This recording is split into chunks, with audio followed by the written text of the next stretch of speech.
Okay,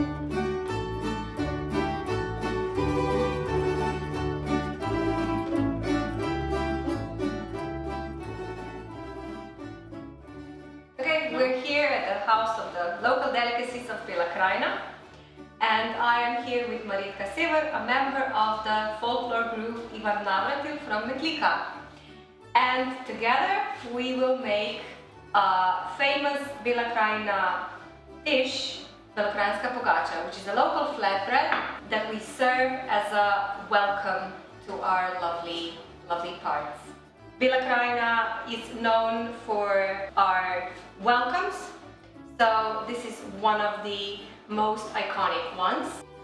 And since the folklore group is upholding a very, very dear tradition of folk songs and folk dances, and here at the House of Local Delicacies we're upholding another big tradition, which is this local dish, we decided to join our forces and present you with this tutorial on how to make a local flatbread.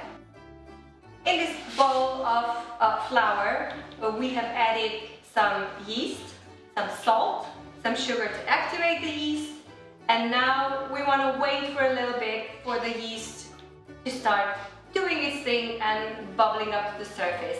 And we're nearly there. And so I think that Marjetka will start mixing the dough already. And it's a very basic yeasty dough. And if you have any sort of experience with making your own dough, which many people gained this experience during the recent epidemic, many of you probably started making your own breads at home, so you should have experience enough to bravely undertake this as well. So now we're just mixing it up and we're trying to form a homogeneous dough, which is the first step of our Pogača making experience. Can maybe I try? Lahko ja probam? Okay, let's see if I can do this.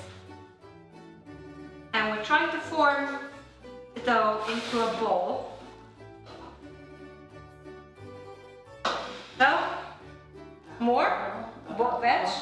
No, she says it's fine, so okay. We formed a nice smooth ball of dough, and now we're gonna give it to rest. And now we leave it to rest until it doubles in size, and then we'll take it from there. Okay, so we're back with our dough. It has risen nicely. You turn the dough over, and you want to start forming a circle by pressing with the palm of your hand gently down. And for now we're just trying to bring the dough down, flatten it down to a nice circle. The whole point of this is that the circle should be about 30 centimeters in diameter, and it should be slightly higher in the middle and then taper down to the sides. So the edges of our Pogača flatbread should be lower than the middle, and it should come down gradually. It takes a bit of practice to make it into a perfect circle, but I can assure you that even if the circle is not perfect, the Pogača flatbread is still good to eat. So as we can see here, this is our circle now. The edges are flatter than the middle, and now we will begin to form the sections in the Pogača flatbread, which makes it easier when it's baked to actually share it with people. You want to make one indentation in the middle. That will be our guideline, and you have to be careful not to cross the actual edge of the Pogača, because then it will split open. But as long as you don't do that, you can just press down, right down to the bottom, as it will make it easier to then air and share.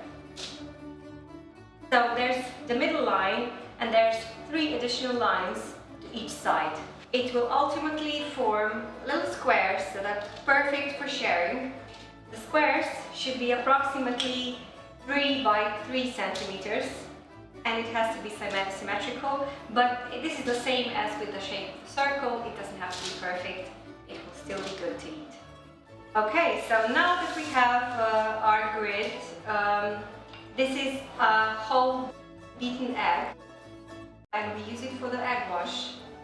And the egg wash is important because we need the coarse sea salt and the caraway seeds to stick to our pogača.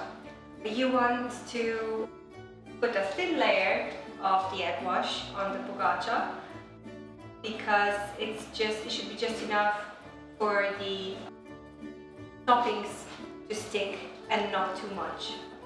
Caraway seeds, which is this, are used because the Pogača flatbread is usually served warm, and it's the best when it's served warm, and the caraway seeds aid in the digestion.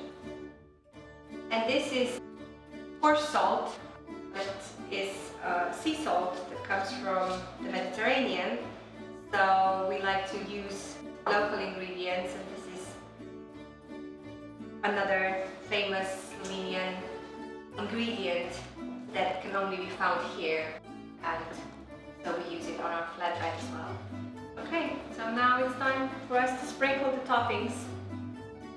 Go ahead. You put as much or as little as you want. This goes into the oven now to bake for 20 minutes or so, right? Okay.